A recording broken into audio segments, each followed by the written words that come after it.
নমস্কার বন্ধুরা, শ্বশুর বৌমা রান্নাঘর অ্যান্ড ব্লগ চ্যানেলে সকলকে স্বাগত। সামনেই আসছে ঈদ, আর ঈদ উপলক্ষে শেয়ার করব জর্দা সিমুই। এতটাই টেস্টি হয় খেতে, তবে হাতে গুনে 5 মিনিট সময় লাগে। কি করে তৈরি করব সেটাই দেখে নেওয়া যাক। প্রথমে এইখানে প্যাকেট সহ 1 প্যাকেট জর্দা সিমুই নিয়েছি।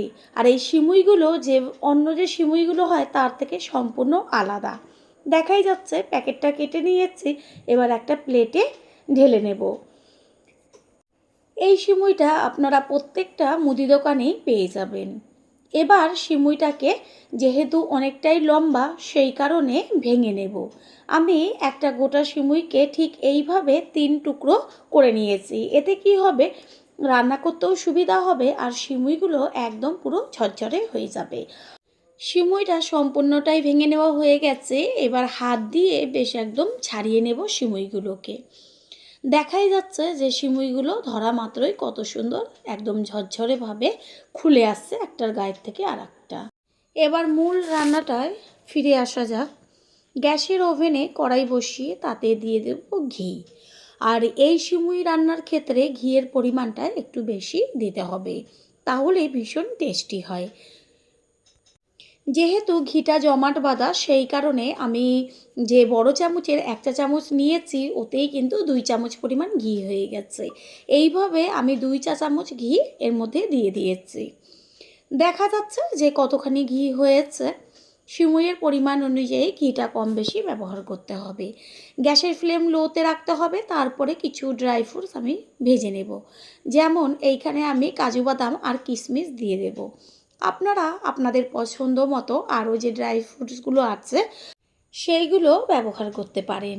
গ্যাসের ফ্লেম লোতে রেখে কাজু আর কিশমিশটা ভালো করে ভেজে নেব। তবে কাজু আর কিশমিশের পরিমাণটা একটু বেশি ব্যবহার করেছি। ভাজা হয়ে গেছে, এগুলোকে সাইডে রেখে দেব। আর ওই ঘিয়ের মধ্যেই দিয়ে দেব এইবার সমস্ত সিমুইটা।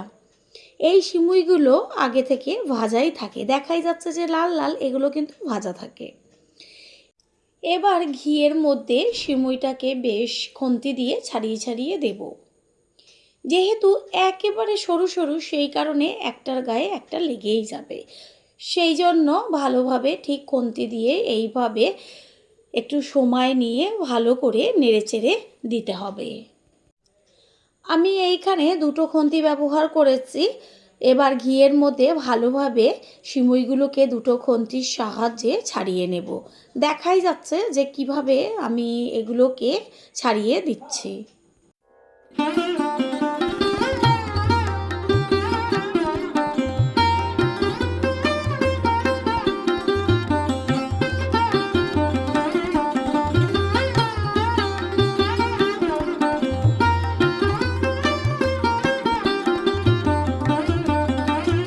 গ্যাসের ফ্লেম তো লোতেই আছে। সিমুইটা হালকা একটু নেড়েচেড়ে তো নিয়েছি, দেখা গেল। এবার দিয়ে দিচ্ছি 1/2 কাপ পরিমাণ দুধ। মানে বড় কাপের 1/2 কাপ আমি ব্যবহার করেছি। একদমই বেশি দুধ বা জল ব্যবহার করবেন না। এর মধ্যে দিয়ে দেব পরিমাণ মতন চিনি। যে যেমন মিষ্টি খাবেন সেই অনুযায়ী চিনিটা কম বেশি ব্যবহার করবেন। এইখানে দুধের পরিবর্তে জলও ব্যবহার করতে পারেন, তবে দুধটা দিলে ভীষণ টেস্টি হবে। বেশি কিন্তু ব্যবহার করবেন না, বারবার বলছি, তাহলে ঝরঝরে হবে না। এর মধ্যে দিয়ে দিচ্ছি 2টো এলাচ থেতো করে। এলাচের গুঁড়োও ব্যবহার করতে পারেন, খুব সুন্দর গন্ধ আসে। তারপরে দিয়ে দেবো 1 চিমটি লবণ, সমস্ত কিছুর স্বাদটা ব্যালেন্স করার জন্য। দেখাই যাচ্ছে যে কতটুকু আমি দুধ ব্যবহার করেছি কতগুলো সিমুইয়ের মধ্যে। তারপরে যে আমি কাজু আর কিশমিশটা ভেজে রেখেছিলাম সেটা সিমুইয়ের মধ্যে দিয়ে দিলাম। সমানে খুন্তি দিয়ে এইভাবে নেড়েচেড়ে দিতে হবে। গ্যাসের ফ্লেম তো লোতেই আছে। বেশ একটু ছাড়িয়ে ছাড়িয়ে দেব। প্রথমে লেগে লেগে আসবে দুধটা দেওয়ার পরে, তারপরে দেখবেন এমনিতেই ঝরঝরে একটা ভাব চলে আসবে। আর এই যে আমি 1/2 কাপ দুধ ব্যবহার করেছি, এতে সিমুইটা সুন্দরভাবে নরম হয়ে যাবে চিনি আর দুধ একসাথে পড়াতে।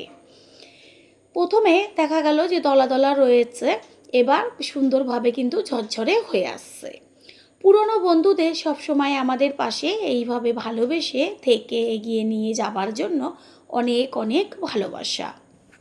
মাত্র 5 মিনিটে দুর্দান্ত একটা সিমুইয়ের রেসিপি তৈরি হয়ে যায়। আপনারা যে যেইখান থেকে ভিডিওটি দেখছেন অবশ্যই কমেন্টের মাধ্যমে জানাবেন। আপনাদের ধন্যবাদ দিতে পারলে আমরা ভীষণ আনন্দিত হব। প্রথমবার যারা আমাদের চ্যানেল ভিজিট করছেন তাদের আন্তরিক শুভেচ্ছা ও অনেক ভালোবাসা। আমাদের রেসিপিগুলো যদি ভালো লেগে থাকে সাবস্ক্রাইব করে দেওয়ার অনুরোধ রইল ও পাশে থাকা বেল আইকনে ক্লিক করলে পরবর্তী ভিডিওগুলো আপনাদের কাছে সবার আগেই পৌঁছে যাবে। দেখাই যাচ্ছে যে নিচের দিকটা বেশ লেগে লেগে আসছে আর সুন্দরভাবে সিমুইটা ঝরঝরে হয়ে গেছে, আর ওই যে দুধটা দিয়েছিলাম সেটা সমস্তটাই টেনে গেছে। সিমুইটাও খুব সুন্দরভাবে ফুলে নরম হয়ে গেছে।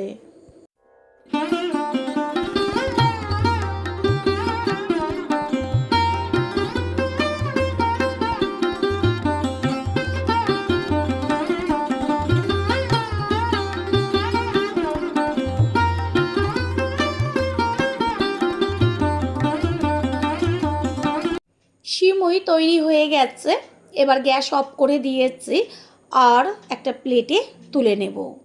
কত সুন্দর ঝরঝরে জর্দা সিমুই তৈরি হয়ে গেল। আশা করি রেসিপিটি ভালো লাগলো, আর যদি ভালো লেগে থাকে একটা লাইক, কমেন্ট, পারলে একটা শেয়ার করে অবশ্যই জানাবেন। আপনাদের দেওয়া একটা লাইক ও লাইকের পাশে থাকা হাইপ আর একটা শেয়ার আমাদের কাছে অনেক অনেক গুরুত্বপূর্ণ।